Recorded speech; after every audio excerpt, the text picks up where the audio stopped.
La percée, eh bien, c'est un bon outil de promotion des vins du Jura, à l'échelon national, même international. C'est une des plus grosses manifestations vineuses de France. C'est un viticulteur de Poligny qui a commencé à se fédérer un petit peu pour créer un mouvement pour notre fameux vin jaune, et ensuite l'ensemble des vignerons justement se sont retrouvés pour faire cette percée.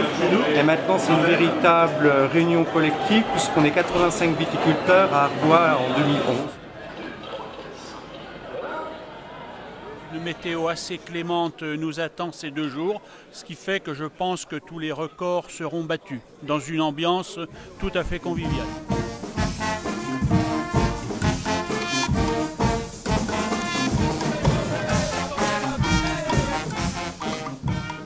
On a un concours de sommellerie qui vient se coupler au concours de cuisine qui était traditionnel, le concours de sommellerie qui est nouveau, qui va accueillir une quinzaine de sommeliers venus de toute la France qui vont concourir autour des vins du Jura.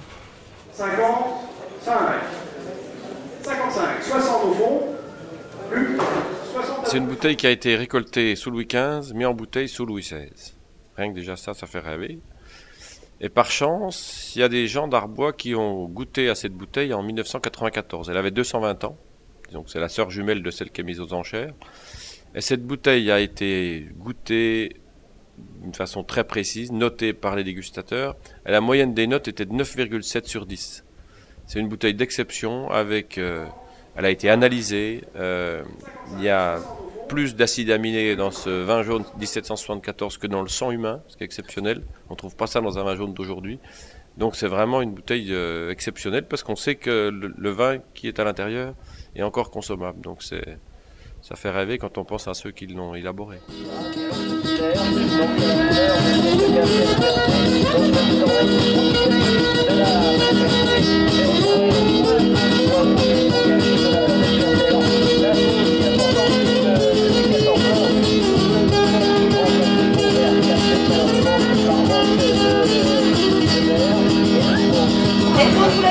Vous me direz quel goût vous percevez en bouche. Je m'appelle Thomas, je viens du pavillon des sciences de Montbéliard. Le pavillon des sciences qui est un centre de culture scientifique, technique et industrielle. Et je viens dans le cadre de la percée du vin jaune en fait par rapport au label Effet Pasteur.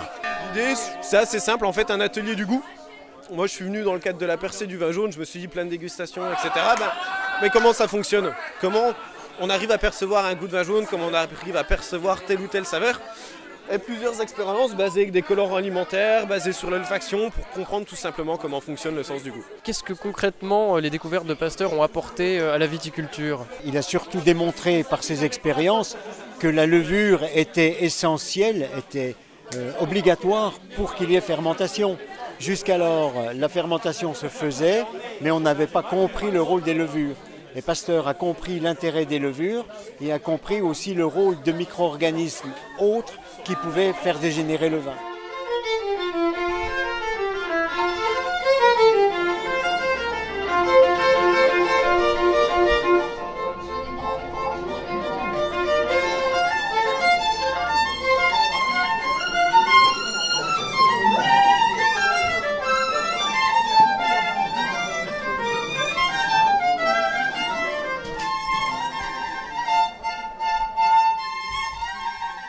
La percée, c'est 800 bénévoles, un tout petit peu plus que l'année passée, mais sans les bénévoles, il n'y a pas de percée.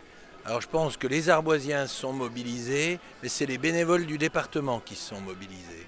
La sécurité, c'est 6 mois de travail. C'est d'abord la préfecture, c'est d'abord les services de l'État, et au-delà des services de l'État, les pompiers, la gendarmerie, la police municipale, évidemment les services de la commune aussi. Et c'est chaque minute depuis ce matin, mais aussi hier, les employés, les policiers municipaux, tout le monde est sur la brèche jusqu'au dernier de nos visiteurs.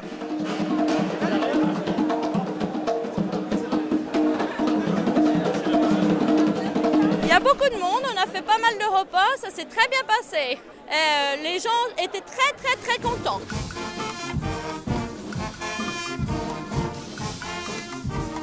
Cette date de février, la percée du vin jaune, c'est symboliquement la mise en perce du tonneau de vin jaune qui est mis en bouteille dans la 7e année qui suit la récolte. Donc en l'occurrence, on est en 2011, on va mettre en perce ce millésime 2004. C'est un millésime qui est entre un millésime 2003 et 2005, qui sont deux millésimes d'exception. L'un par la précocité de la maturité en 2003, où on a vendangé au mois d'août. Puis 2005 qui est un millésime aussi exceptionnel dans l'équilibre et dans la maturité. Et 2004 se trouve un millésime quand même un peu en dessous de ces deux grands millésimes. C'est un millésime avec une belle tenue. Et certainement les vignerons ont fait une sélection un peu plus rigoureuse dans leur fût pour arriver à une qualité qui soit jolie.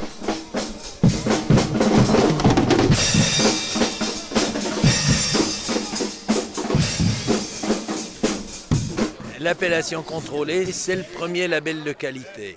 Et nous sommes la première appellation contrôlée de France. On a la chance sur le Jura d'avoir 5 cépages différents.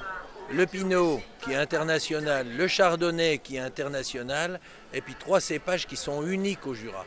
Le Trousseau en rouge et le Poulsard en rouge, et bien entendu le Savagnin. Et ça c'est exceptionnel. Peu de terroirs ont cette qualité-là. On est un tout petit vignoble avec une des plus grandes diversités. Et puis dans cette diversité, il y a le savoir-faire des vignerons.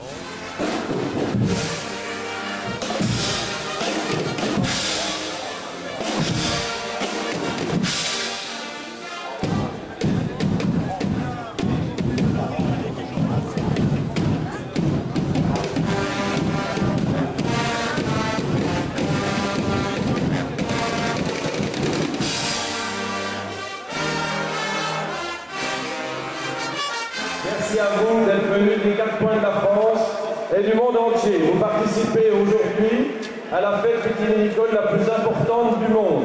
Merci à tous. C'est une fête magnifique, l'enthousiasme, tout le monde est là, c'est un bonheur d'être là pour moi aussi. Et puis c'est un grand honneur d'être devenu ambassadeur du vin jaune dans la ville de Pasteur. Voilà.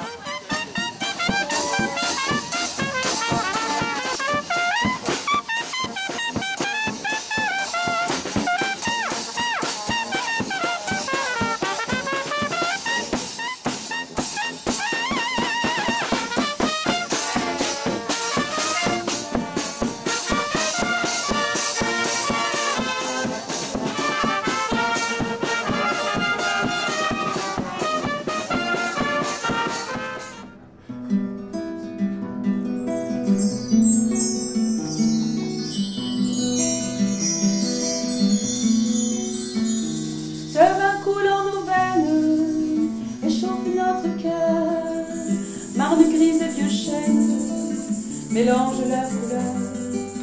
C'est le temps qui s'égrène, il marie ses saveurs, le soleil qui t'emmène sur un lit de douceur. Viens goûter cette eau vive, fruit d'un pays doré, où l'on apprend à vivre l'essentiel sans détour. Viens goûter cette eau vive, vin jaune illuminé, de rayons qui ravissent, l'espoir d'amour plus vrai.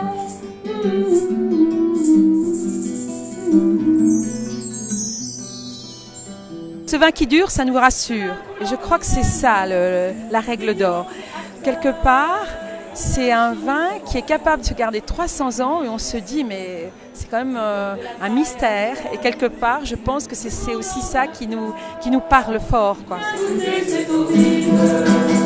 Vin jaune illuminé, de rayons qui ravissent.